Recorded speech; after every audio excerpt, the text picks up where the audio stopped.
Welcome back to the channel and welcome back to Transfer Plans. In this one I'm going to look at how I got on in Game Week 2, as you can see on screen, and then we're also going to look at what my plans are for Game Week 3 and beyond that. If you're new here, then make sure you do subscribe, it helps me quite a lot, so let's get into it. So you can see on screen I've got 75 points. That gave me a small green arrow to 2.7 million.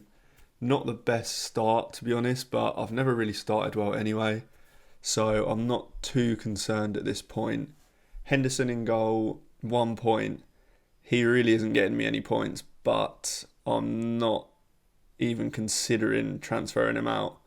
I just don't think that there isn't a standout 4.5 million goalkeeper for starters. If there was, then maybe it would be worth a transfer, but you're just moving from one rubbish option to another, in my opinion. I don't think that moving 4.5 million goalkeepers is worth a transfer at all. We don't get many transfers in a season, so why waste one on a position that isn't really getting you any points anyway, is my opinion.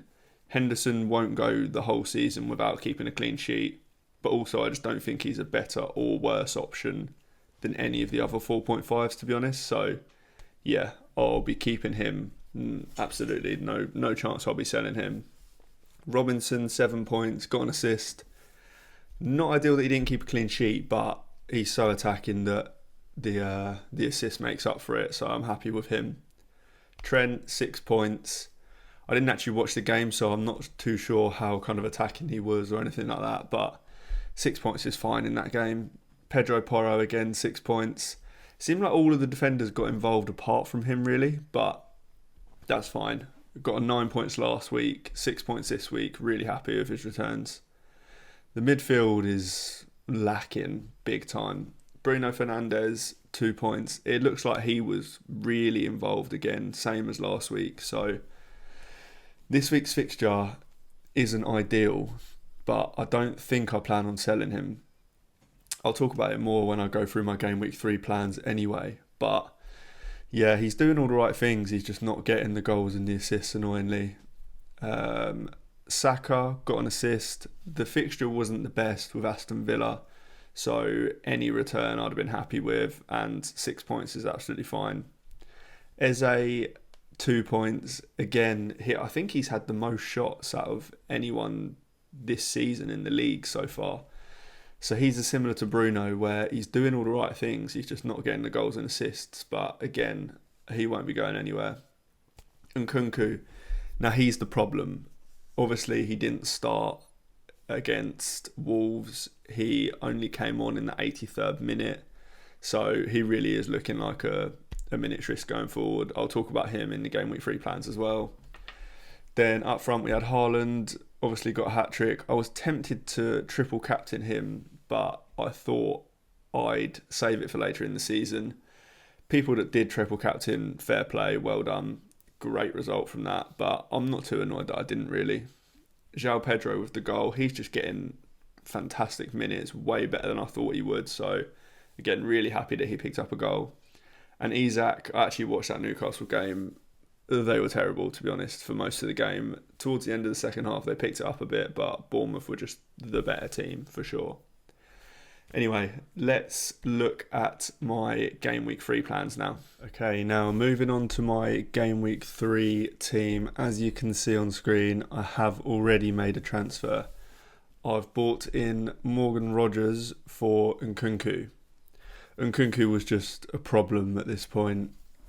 He didn't obviously start at the weekend against Wolves. Chelsea do have a Conference League qualifier on Thursday night, which I expect him to start, as he did start in it last week.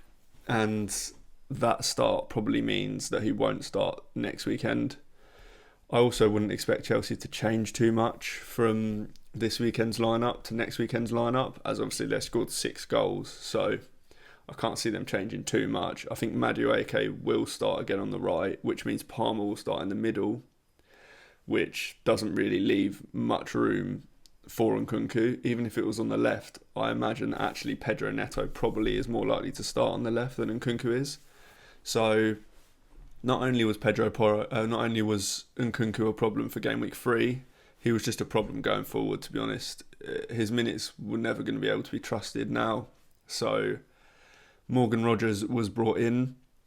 Now, that wasn't the easiest of decisions. I was considering a few other players as well. The main one I was considering as well was Gibbs White. Obviously, Gibbs White has a fantastic fixture this week, but after that, it's not as good, whereas Rogers' fixtures for the next 4 are just incredible. You can see that. So he's got Leicester this week, obviously promoted team. That's just good. Got Everton the following week, who have been terrible in defence in the first couple of weeks. Then they have Wolves the week after, who just conceded 6 goals. And then the week after that, they've got Ipswich. So the next 4 are just incredible. Now, the one thing that I am slightly worried about is that between game weeks 4 and 5, Aston Villa play in the Champions League. So whether Rodgers will play in the Champions League or basically his minutes might be a little bit of a worry around game weeks 4 and 5. They also have an EFL Cup game between 5 and 6, but I'm less worried about that. I think that they'll probably put out a second team in that. So I'm not too worried about Rodgers for that. But yeah, between 4 and 5, that Champions League fixture doesn't worry me regarding his minutes. But if he's getting 90s at the moment, and if he can get another 90 or even 75 plus against Leicester, I'll be really happy with that. He can't do much worse than Nkunku did, and he's 5 million. So that's another reason actually that I did want him. I've now got 1.5 million in the bank. It says at the top there 1.4, but I did it before Nkunku's price drop. So I do have 1.5 million in the bank. And in game weeks 4 or game weeks 5, I will probably want to look to bring Salah in. So I'll need as much money as I can get to make that happen. So yeah, brought Rodgers in. Looking forward to having him in the team. I think he's been absolutely brilliant so far this season. Looking at other players, so I talked about Henderson, he's not going anywhere. Trent, again, he's not going anywhere. Happy with him this week. Konza has got Leicester at home. Obviously, just talked about Aston Villa's fixtures, so Konza for the next 3-4 weeks is brilliant.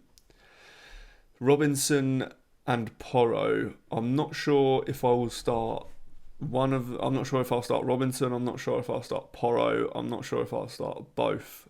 There's 3 players that I'm considering for that bench 1 spot. Obviously, Porro's on the bench at the moment. He's got Newcastle, not the best fixture, but he's very attacking, so not really expecting too many clean sheets from Spurs, but it's not the worst fixture because Newcastle have been pretty bad anyway. Obviously, Robinson has Ipswich, so fantastic fixture, but I just don't know if I prefer Porro. And again, like I said, I could play both, and I could bench João Pedro. He plays Arsenal, which is about as bad as fixture as it gets, and it's Arsenal away as well. So it really is a pretty bad fixture. But Brighton just look good at the moment. So anyway, yeah, it'll be one of those 3 that I bench. Not sure which one yet. All the other players in the team I'm happy with. Isak obviously plays Tottenham. I think that's okay. Newcastle haven't been good, as I said, but if they're going to score, he'll probably be involved. Although he wasn't at the weekend, but he probably will be going forward. Haaland will likely be my captain. Saka's pretty close, but it probably will be Haaland. Saka I'm happy with, obviously. And Eze and Bruno, a lot of people are looking to sell Eze and or Bruno. On this, I definitely wouldn't sell Eze, I don't think. It's not even I don't think, I just definitely wouldn't sell Eze. I think Eze is a buy, in fact. If you have 7 million, then he's definitely the best in that price range. You could argue that Mbemo is there as well, but Mbemo's fixtures aren't the best, so I'd say Eze's definitely a buy. I am definitely not looking at selling Eze. I can say that much. Like I said before, I think he's had the most shots in the league so far. The returns will come. It's simple. Bruno Fernandes is a slightly more difficult one. For me, he's not a sell at the moment, The Liverpool fixture isn't the best, but again, I don't think that the Liverpool defence is like elite level like an Arsenal in any way.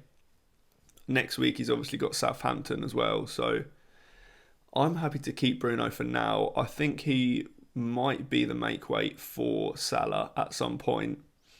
So I don't see that much of a problem in selling him this week if you're going to sell him anyway. But I wouldn't sell him purely based on his performances and him not getting points. He's looked incredibly involved. He's been involved in a fair few big chances, so I'm not worried about him in that sense. I just think that obviously 8.5 million is a fair chunk of money, so if you're going to sell him at some point to get Salah or to make funds or something like that, then I do understand selling him, but I wouldn't sell him based on his performances. So yeah, that's my team, and I will do a video later in the week on my team selection when Chelsea's game has potentially been played. It might be out earlier than that, I'm not sure. But if you enjoyed it, then make sure you like, make sure you subscribe. Subscribing helps a lot, and I'll see you in the next one.